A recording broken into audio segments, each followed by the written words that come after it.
नमस्ते. MPSC live YouTube चॅनलवर पुन्हा एकदा तुमचं अगदी मनापासून स्वागत आहे. आज आपण या लेक्चरमध्ये एमपीएससी कंबाईंड परीक्षेबद्दल जाणून घेणार आहोत. एमपीएससी कंबाईंड परीक्षेचा नेमका पॅटर्न कसा आहे आणि त्याचा सिलेबस नेमका कसा आहे, तर ते आज आपण या लेक्चरमध्ये सविस्तरपणे बघणार आहोत. जे विद्यार्थी आता नव्याने एमपीएससी कंबाईंड परीक्षेची तयारी करणार आहेत किंवा विचार केलाय तयारी करायचा, तर त्यांच्यासाठी हे आजचं एक बेसिक महत्वाचं लेक्चर असणार आहे. यामध्ये आपण सविस्तर सर्व काही गोष्टी जाणून घेणार आहोत. जाणून घेत असताना तुम्हाला सर्व गोष्टी क्लिअर होतीलच, पण एखादा काही तुमच्या मनामध्ये प्रश्न असेल तर तो नक्की कमेंट बॉक्समध्ये सुद्धा टाका, तिथे मी त्याचं उत्तर तुम्हाला देईन. आता हे बघत असताना एक्झाम पॅटर्न, फक्त एक महत्वाचं अपडेट तुम्हाला सांगायचं म्हणजे की जर का तुम्ही या चॅनलवरती पहिल्यांदा हा व्हिडिओ बघत असाल तर एकदा चॅनलला सबस्क्राईब करून घ्या, जेणेकरून तुम्हाला जे काही परीक्षे संदर्भातले महत्वाचे अपडेट्सचे व्हिडिओ असतात तर त्याचे अपडेट्स तुम्हाला या चॅनलवरती मिळत राहील. तर आता एमपीएससी कंबाईंड परीक्षा जर म्हटलं तर या कंबाईंड परीक्षेमध्ये महत्वाचे काही टप्पे पडतात. त्यामध्ये प्रिलिम्स, दुसरा म्हणजे मेन्स आणि तिसरा म्हणजे इंटरव्ह्यू, असे महत्वाचे हे 3 टप्पे पडतात. आता यामध्ये जे काही प्रिलिम्स आणि मेन्स जे 2 टप्पे आहेत, एसटीआय एएसओ यांच्यासाठी आहे. इंटरव्ह्यूचा जो काही टप्पा आहे तर तो पीएस आहे, जे काही पद आहे कंबाईन मध्ये तर त्या पदासाठी इंटरव्ह्यू आहे. म्हणजे जर का एसटीआय एएसओ सब रजिस्ट्रार या पोस्टसाठी जर आपण परीक्षा देणार असेल तर आपल्याला फक्त प्रिलिम्स आणि मेन्स आहे. पीएसआय असेल तर मग इंटरव्ह्यू पण त्यामध्ये द्यावा लागतो आणि त्यासोबत तुम्हाला फिजिकल पण द्यावं लागतं, ते मी पुढे सांगतोच. आता आपण याच्यामध्ये सुरुवातीला समजून घेऊया की प्रिलिम्स मध्ये पेपर किती होतात. तर प्रिलिम्स मध्ये एकच पेपर होतो, ज्याला आपण जीएस म्हणतो. हा पेपर असतो आपला, तो म्हणजे 100 प्रश्नांचा हा पेपर असतो आणि 100 मार्क यामध्ये असतात. म्हणजे 100 क्वेश्चन 100 मार्क्ससाठी हा प्रिलिम्स मध्ये एक पेपर होतो. आता मग हा जो काही एक पेपर होतो तर या पेपरमध्ये कोणकोणते विषय असतात, म्हणजे सिलेबस काय दिलेला आहे तर ते एकदा आपण इथे समजून घेऊया. यामध्ये पहिला जो सब्जेक्ट आहे तो म्हणजे हिस्ट्री, दुसरा सब्जेक्ट आहे जिओग्राफी, तिसरा सब्जेक्ट आहे तो पॉलिटी, चौथा सब्जेक्ट इकॉनॉमी, पाचवा सब्जेक्ट सायन्स, सहावा सब्जेक्ट करंट अफेअर, सातवा सब्जेक्ट म्हणजे मॅथ आणि रिझनिंग. आता मग history, geography, polity, economy, science, current affair आणि मॅथ, रिझनिंग, तर हे एकूण 7 विषय आपल्याला या पहिल्या पेपरमध्ये बघायला भेटतात. आता मग हे जे काही 100 क्वेश्चन्स आहेत तर ते कोणकोणत्या विषयाला किती किती प्रश्न येतात तर ते एकदा समजून घ्या. त्यामध्ये हिस्ट्रीचे 10 प्रश्न असतात, जिओग्राफीचे 10 असतात, पॉलिटीचे 15, इकॉनॉमीचे 15, सायन्सचे 15, करंट अफेअर 15 आणि मॅथ रिझनिंग 20, असे टोटल ही 100 प्रश्न आपल्याला या प्रिलिम्स मध्ये बघायला भेटतात. म्हणजे जी काही प्रिलिम्स एक्झाम होती तर ती एका पेपरमध्ये होते, म्हणजे जीएसचा पेपर आहे आणि त्याच्यामध्ये मॅथ रिझनिंग सुद्धा असतं. म्हणजे असा एक पेपर प्रिलिम्स मध्ये होतो. जेव्हा आपण ही प्रिलिम्स एक्झाम देणार आहे तर ही प्रिलिम्स एक्झाम पास झाल्याच्या नंतर मग आपण मेन्स परीक्षा एक्झाम देऊ शकतो. आता मेन्स मध्ये महत्वाचं म्हणजे की 2 पेपर होतात. एक असतो मराठी आणि इंग्रजीचा एकत्र पेपर, दुसरा पेपर असतो तो म्हणजे जीएसचा. आता यामध्ये मराठी इंग्रजी असतो 100 क्वेश्चन साठी आणि जीएस असतो 100 क्वेश्चन साठी. पण मेन्स मध्ये जे काही मार्क आहे तर 100 क्वेश्चन साठी 200 मार्क आणि ह्या 100 क्वेश्चन साठी 200 मार्क.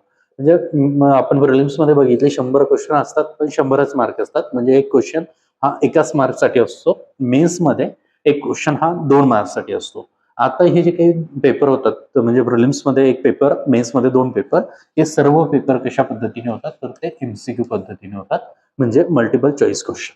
ओके. आणि याला जी निगेटिव्ह मार्किंग आहे तर ती 1/4 ही निगेटिव्ह मार्किंग आपल्याला बघायला भेटते या परीक्षेमध्ये. आता मग याच्यामध्ये जेव्हा आपण मेन्स हे जे 2 पेपर बघतो तर त्यामध्ये मराठी इंग्रजी हे ग्रामरचे पेपर असतात. दुसरा जीएस चा जो पेपर आहे तर त्या जीएस मध्ये हे जे काही मी इकडे विषय दिलेले आहेत तर हे विषय असतातच, ज्याला आपण कोर जीएस चे विषय म्हणतो. दुसरं म्हणजे की यामध्ये अजून आपल्याला ऍड होतं मेन्सला तर ते म्हणजे ऍक्ट ऍड होतात. ऍक्ट मध्ये महत्वाचे 2 ऍक्ट येतात, एक म्हणजे आरटीआय आणि दुसरं लोकसेवा हक्क अधिनियम 2015. हे ऍक्ट याच्यामध्ये आपल्याला बघायला भेटतात मेन्सच्या पेपरमध्ये. आणि अजून याच्यामध्ये काय बघायला भेटतं तर ते ICT, इन्फॉर्मेशन कम्युनिकेशन टेक्नॉलॉजी, हे विषय आपल्याला इथं GS च्या पेपरमध्ये बघायला भेटतात मेन्समध्ये. प्रिलिम्समध्ये हे कोर्स सब्जेक्ट आहेत, मेन्समध्ये कोर्स सब्जेक्ट आहेच, पण त्याच्यामध्ये थोडा ऍडव्हान्स लेवल असेल.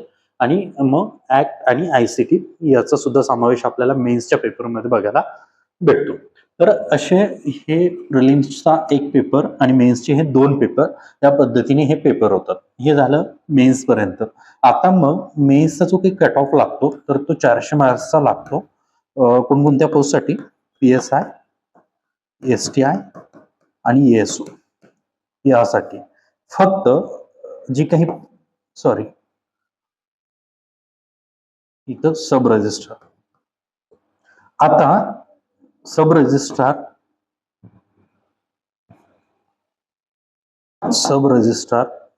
STI ASO साठी 400 मार्क हे फायनल मार्क असतात. पण जर का आपण PSI पकडलं तर PSI मध्ये 100 मार्क्सचं जे असतं तर ते फिजिकल असतं, फिजिकल. आणि जे आहे आपला इंटरव्ह्यू, तर तो इंटरव्ह्यू असतो 40 मार्क्सचा इंटरव्ह्यू. पण हे जे काही 100 मार्क आहेत फिजिकलचे तर हे क्वालिफाईंग असतात 60 मार्क. म्हणजे आपल्याला ते फायनल मेरिटमध्ये काउंट नाही होत, ते काय असतात तर ते क्वालिफाईंग असतात.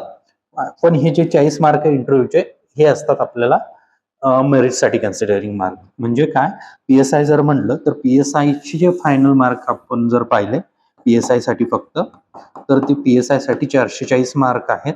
आणि सब रजिस्ट्रार STI ASO साठी 400 मार्क हे फायनल मार्क आहे. म्हणजे ह्या फायनल मार्क मध्ये जे प्रिलिम्सचे मार्क आहे तर ते प्रिलिम्सचे मार्क काउंट होणार नाही, प्रिलिम्सचे मार्क फक्त काउंट होतात ते प्रिलिम्स साठीच. तर अशा पद्धतीचा हा एक्झाम पॅटर्न आहे कंबाईन परीक्षेसाठी. आता ही जी काही कंबाईन परीक्षा होते तर प्रिलिम्स ही कॉमन होते, म्हणजे जेवढ्या काही पोस्ट आहे तर त्यांच्यासाठी कॉमन होते. मेन्स जी आहे तर ती सुद्धा कॉमन होते. पण जे काही आहे पोस्ट अलोकेशन, तर प्रत्येक ज्या पोस्ट आहे सब रजिस्ट्रार असेल, STI असेल, ASO असेल आणि PSI असेल, तर यांचा इंडिव्हिज्युअली कट ऑफ हा फायनल लागतो. आणि मग फायनल इंडिव्हिज्युअल कट ऑफ लागून त्या पोस्टचं अलोकेशन होत असतं. म्हणजे कोणती पोस्ट भेटणार आहे आपल्याला ते आपल्याला कसं कळणार आहे, आपल्या मार्कनुसार. म्हणजे कट ऑफ हा वेगवेगळा ठरतो PSI STI ASO चा फायनल कट ऑफ. बाकी प्रिलिम्सचा जो काही कट ऑफ आहे तर तो एकत्रच लावला जातो. अशा पद्धतीचा हा एक्झाम पॅटर्न आहे. आता यामध्ये एक्झाम पॅटर्न आणि सिलेबस या दोन्ही गोष्टी आपण पाहिल्याच.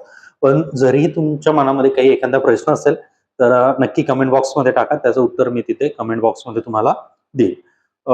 थांबूया आपण इथं. फक्त जाता जाता जर का व्हिडिओ तुम्हाला आवडला असेल तर एकदा व्हिडिओला लाईक करा, तुमचे जे काही मित्र असेल तर त्यांच्यासोबत सुद्धा शेअर करा. आणि अजूनही तुम्ही या चॅनलला सबस्क्राईब केलेलं नसेल तर एकदा चॅनलला सबस्क्राईब करून ठेवा. धन्यवाद.